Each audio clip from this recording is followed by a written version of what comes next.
Pemirsa, Presiden Partai Buruh Said Iqbal menolak kenaikan harga BBM yang telah diumumkan pemerintah dan meminta agar harga BBM dikembalikan ke harga semula.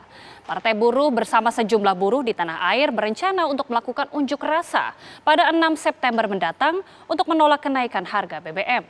Berikut pernyataan Said Iqbal.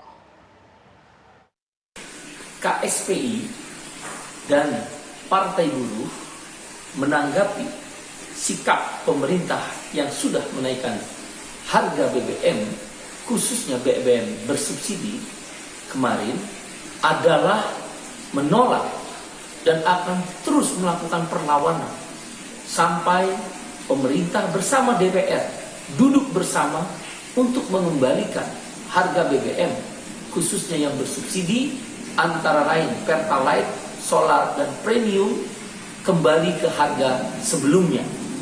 Karena harga minyak di dunia dari hari ke hari makin menurun. Tahap awal pernyataan sikap KSPI ini akan menggelar aksi awalan. Aksi awalan akan dilakukan 6 September di seluruh Indonesia, 34 provinsi, ratusan kabupaten kota, khususnya yang berbasis kota industri. Kita lanjutkan dialog kabar petang pemirsa. Saya ingin ke Bu Sri sekarang. Ibu Sri, kalau kita dengarkan tadi pernyataan dari Pak Antoni bahwa ada beberapa sektor yang terdampak. Kalau dari pandangan Bu Sri, sektor-sektor apa saja sih sebenarnya yang paling terdampak akibat kenaikan harga BBM ini, Bu?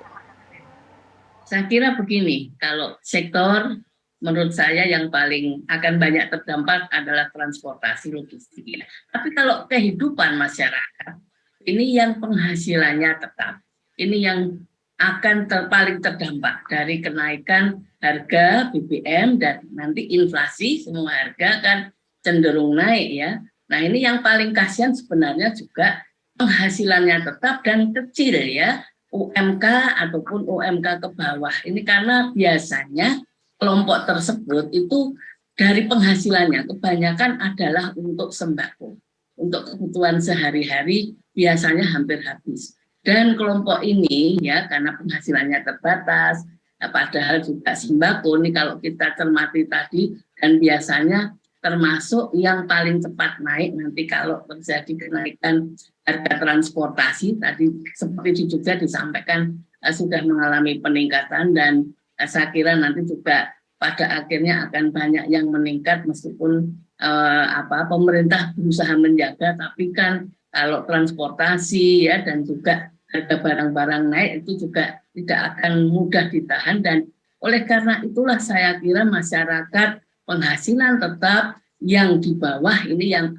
UMK terutama ke bawah ini akan terpukul sekali dan transportasi logistik jelas akan meningkat. Saya kasihan sekali ya karena kalau misalkan seperti supir angkot ataupun ojol itu kan mereka ojek online ya itu kan sampai sekarang dan katanya tidak akan dinaikkan tarifnya ya. Nah ini memang ada dua sisi karena kalau mereka beli bensinnya naik itu kemudian tarifnya tidak naik padahal itu ada 4 jutaan juga ya kelompok itu ya dan itu akan juga saya kira kepukul kalau tidak ada penyesuaian harga paling tidak dari operator kepada ojol-ojol driver ojol gitu ya.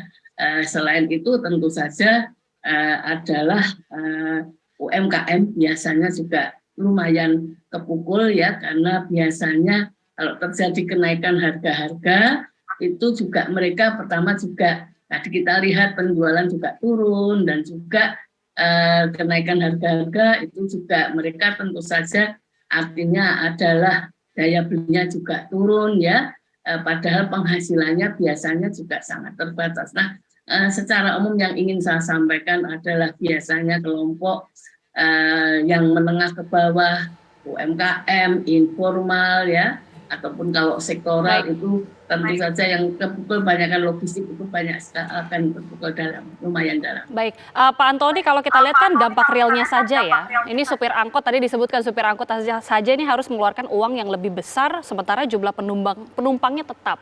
Nah ini kalau mungkin pertanyaan awamnya saja yang tentunya pasti masih ada saja di benak masyarakat.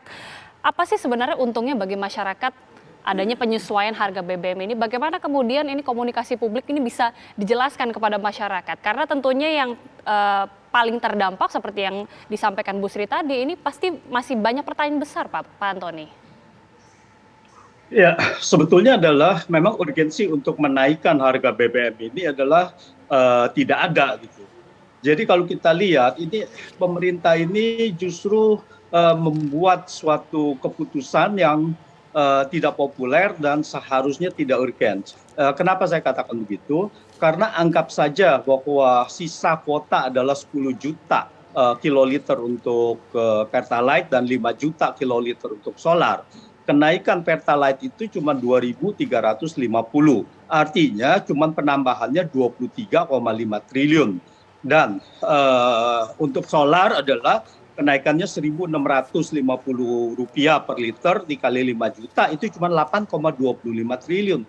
Mengapa dengan hanya sekitar 32 triliun itu pemerintah harus bersitegang dengan masyarakat yang bawah ya, yang tadi disebutkan oleh Bu Sri Adiningsih yang sangat terdampak sekali, itu seharusnya jangan dinaikkan. Karena kenapa harus bersitegang dengan mereka gitu? Karena mereka itu sangat susah gitu.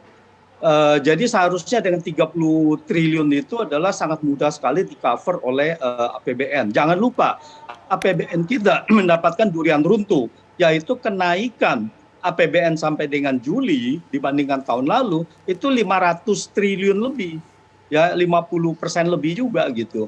Jadi uang itu digunakan untuk apa? Ini kan untuk hak rakyat juga yang dibantu untuk dengan kenaikan inflasi pangan dan sebagainya dan juga dengan BBM gitu. Saya rasa itu yang terpenting gitu. Oke, tentunya kan ada alasan ya, alasan mencabut subsidi ini karena tidak tepat sasaran, tapi dampaknya memang kita rasakan, semua lapisan masyarakat ini merasakan. Kita akan tanyakan juga tanggapan dari Bu Sri, namun kami harus jeda dulu, pemirsa, kami kembali saat lagi.